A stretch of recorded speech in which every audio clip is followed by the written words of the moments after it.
So without further ado, Christine Gritmon, branding expertise. Welcome to the Linking Out Club stage. Thank you very, very much. That applause sounded very genuine. I can hear all of you. All right, so we're going to talk today about personal branding for professionals of all sorts. And the reason I'm talking about it for professionals is that a lot of people kind of feel like, well, I don't need a personal brand. I'm not trying to be an influencer or, anything like that. I've got a job. I'm fine. I don't need a personal brand. And we're going to talk about why that is not true and how you can make sure to take control of your personal brand and what it can do for you. So let's see. The main things that you need to convey in your personal brand are: who are you and why should people care? What makes you different? Who do you serve and how? And how can they find you? But first, I'm going to back up just a little bit and talk about why you even need a personal brand if you have a job already and you're perfectly content as you are. So people who have jobs basically fit into two categories. If you're employed by someone else, if you have a job in a company, you might be saying, well, I don't need a personal brand because I'm fine where I am. So a couple things about that. First of all, they could fire you. We all know that possibility. But another is that you may personally want to shift avenues either within that company, within that career path, or even to a different one. And having a strong personal brand, being known, and having control over sort of the version of you that lives in people's heads and having that be a positive thing can really help launch you in the right direction. It can help you get a little farther, a little faster if you ever do want to change directions. And of course, if you own your own company, it should be clear why a personal brand matters. But just in case, I talk to people all the time who say, well, I have a brand. I have my company, I have my shop, I have my services, whatever. I don't need to be a part of that picture. You do, because first of all, we've all heard this quote, but I love it, so I'm going to say it again, quoting the great Bob Berg. All things being equal, people prefer to do business with people who they know, like, and trust. So that is really key no matter what you're doing. Even if you have a brand to sort of work behind, it is very important to have that personal brand. Also, we're here on Linking Out Club, and LinkedIn, yes, it does have company pages, but as anyone who's attempted to use a company page is woefully aware, really the personal profiles is where it's all at with LinkedIn, because that's how you network. That's how you really do things. LinkedIn is about connecting people with people, and that's really a microcosm of the business world in general. We network with other humans, and you can be as great as you are at whatever it is that you do, but if nobody knows it, if nobody knows you for it, it's not going to take you nearly as far as if you take control of that personal brand. Now, we all have a personal brand, whether we've branded ourselves or not. We all have a personal brand. Your personal brand is the version of you that lives in people's heads. It is the things that make you known and recognizable. And so you have one, whether you like it or not. It's just, is it a strong one? Is it the right one? And are you taking control of it? The memorability part is really key, because the fact is, it takes a lot of different impressions for you to really leave an impression on people, a lot of different touches. And if you are memorable, those touches compile. If you are not memorable, they kind of stand alone. If someone meets you once and then they meet you again, but they don't remember that they met you before, and then they meet you again, but they don't remember that they've seen anything from you before, that isn't 3 touches. That's 1 and 1 and 1. So you really do want to take control of that impression of you that is out there in people's heads so that you can use it to launch you in the direction that you choose. Okay, so back to the basics of what that personal brand is and how you can take control of it. Who are you? And why should people care? There are so many people out there trying to get our attention. Why should we give it to you? So first part is that we're talking about professionally here. What do you do and for whom? What is your niche? Because someone could know who you are. They could know that you're a very nice person. They could know that you have bright red hair and cherry earrings. But if they have no idea what you do, it's not really a brand, is it? You're just a person. We want to do a brand that can serve your professional wants and needs and interests. So what do you do and for whom? It should not be hard to figure out. This does not mean that you have to talk incessantly about what you do and for whom. It does not have to be being all business and constantly beating people over the head with it. But the fact is, you do want it to be incredibly easy to find out that information when someone encounters you. For example, do we all know what Sarah Clay does? Do we all know what Sarah Clay's specialty is? I think we do. And does that mean that she only talks about LinkedIn always ever? No, but the fact is we've made it's very clear. What does Mei King Sang do? Creates FOMO. We know the word FOMO, or the abbreviation FOMO, in connection with Mei King. All right, what value do you bring to the table? It's great that you do XYZ. Lots of people do XYZ. Why should I give you my attention? Why should I let you into my world? What value do you bring to the table? There's an outdated notion, I think it's very outdated, of never give value away. Make sure you're never giving people something unless they've paid for it. And of course, now, especially with the era of social media, that is nonsense. Because if you're not giving people value, first of all, they're going to get it from someplace else. But second of all, it's not true that they won't pay you if you give them value for free.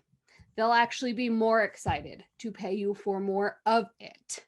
So if you are generous with your expertise, it shows that you're not just someone who says you're an expert. It shows that you really are an expert, because if they do what you've told them to do and it works, they're going to want more, not less. So what value do you bring to the table? What is someone going to get if they let you into their world and their network?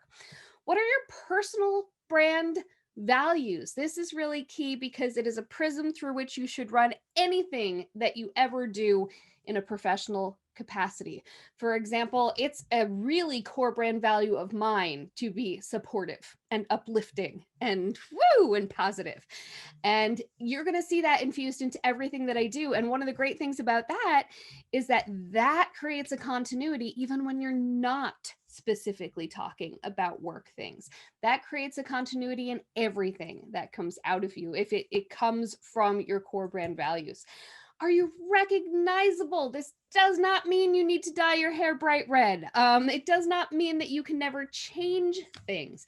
But the fact is, there should be some sort of something. It can be a catchphrase. It can be a content type. Oh, I've seen her TikToks before. You know, it can be something like that. It does not have to be a color, a look, a logo. It can be content type. It can be tone of voice. It can even be subject matter. But whatever it is, people should be like, oh, I've seen this person before. No, yeah, I remember this. I remember this person. I remember encountering them or their content or meeting them somewhere or whatever. Be memorable in some way. Okay, why should people care? First of all, everyone, when it comes down to it, wants to know what you can do for them. That doesn't mean what they can give you money for. It means, why are you a valuable person to add to their world, to add to their network, to give their energy to?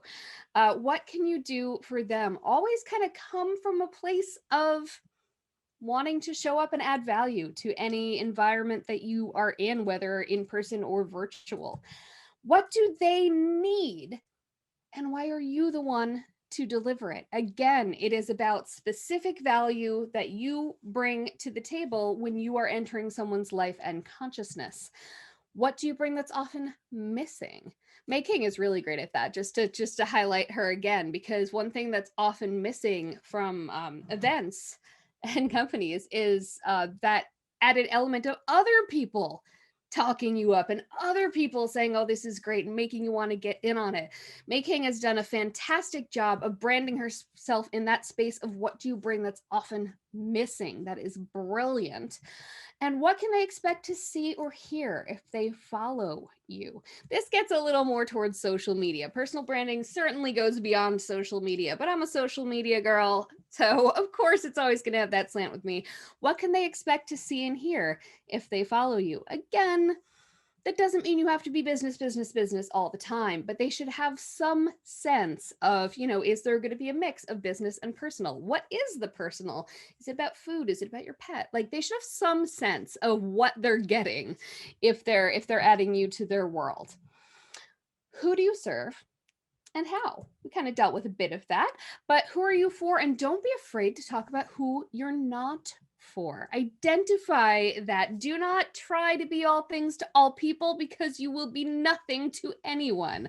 So who are you for and not for? For example, I used to specifically just be for small mom and pop businesses. Now I'm for, you know, professionals of all sorts who want to amp up their personal brand heft.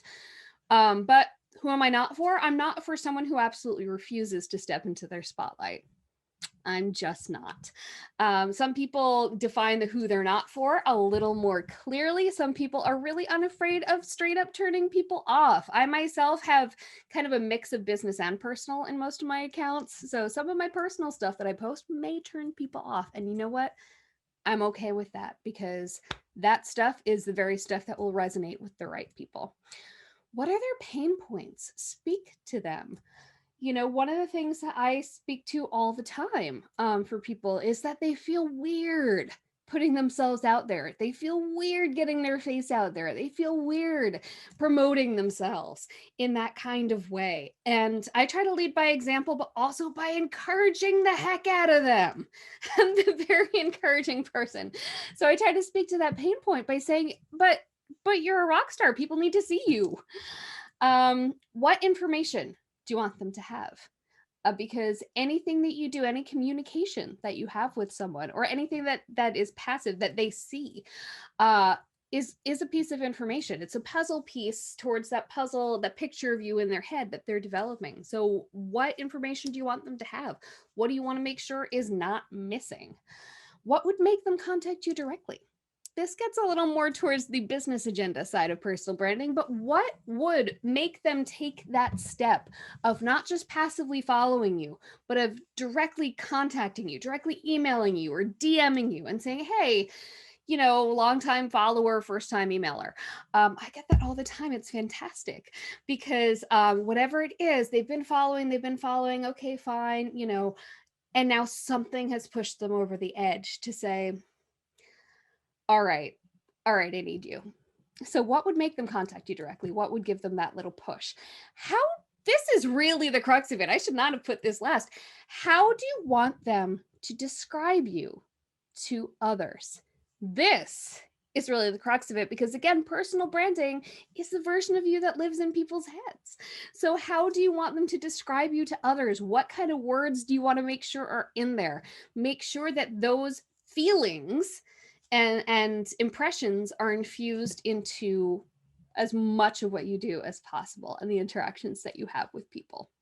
Because anything you do to counter one of those impressions is also going to go a long way. How can they find you? You really need to be findable if you're going to have a strong personal brand. It's not a personal brand if it's hidden. I just had a talk yesterday with somebody who is trying to kind of build a side business. And she said, well, I have to keep it completely separate. And I said, well, it's kind of not going to work if you keep your business a secret. That's not really how business works. So how can they find you? Be findable. Demographics, interests, needs. Where the people who are in the demographic you're trying to reach, who have the interests that those people have and the needs that those people have, where are they? They say be where your client is, and that is very true. That's not the only place you should be. I actually kind of turn that on its head a little and say, when it comes down to it, be where you're going to shine, be where you're actually going to show up regularly. But still, also do bear in mind that if you're over here and nobody you're trying to reach is over here, they're all over here, you do need to bear that in mind. So you need to be a part of their world wherever they are. Networking events, sometimes they're virtual like this one, sometimes they're in person. Remember those? So choose those wisely. We all have limited time and energy, but the fact is, in 2020, so much of my business came from Zooms, just like this, and people who followed up with me, like so much of it. So choose wisely. I learned very quickly in 2020 which ones were a waste of my time and which ones I should show up to regularly because they led to connecting with relevant people. But follow up is so important. I actually have a post-it right over here, people I need to follow up with from a BNI networking group that a friend of mine kindly let me guest at.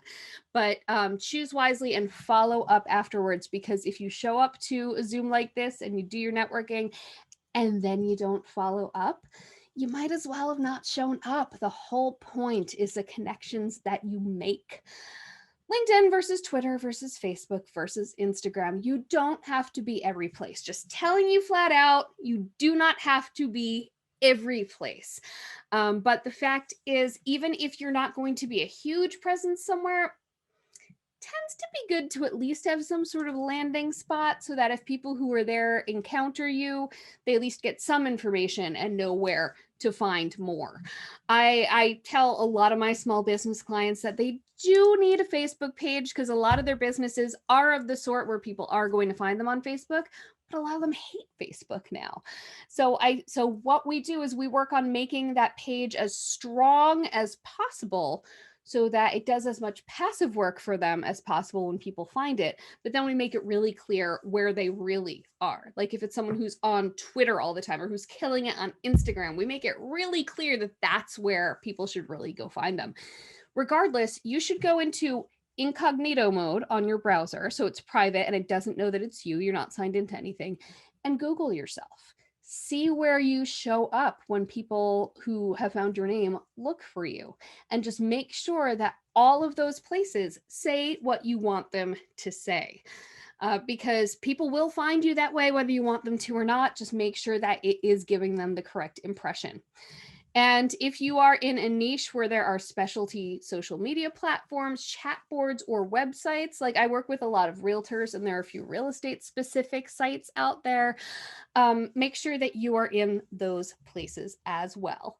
And if you have a website or a blog, just make sure that it does, at the bare minimum, lets people know what you do and how they can contact you to do it. And then referrals. Referrals are also huge, but people can't make referrals if they don't know what kind of referrals you want. So make sure that the people who know you know what people they should send to you. Who would a good referral be for you? I have definitely had this problem in the past where people said, "Oh, Christine, I love you. I want to support you. I don't know how. I don't know what you want." So make sure that people know who they can refer you to, for whom, and why. And take it off platform. Let's say you have a great relationship with someone on Twitter. Make sure to connect with them in other places, and ideally move to one-to-one conversation with them. That is always the best for relationship building. Thank you so much. Mwah. Thank you so much for having me. You can find me in all the places. There's a lot of places. Am I this way? Wherever I am on your screen. Please connect with me in all the places. I also put a link in the chat to specifically gritmon.com/connect, because that's great because you can give me your information as well.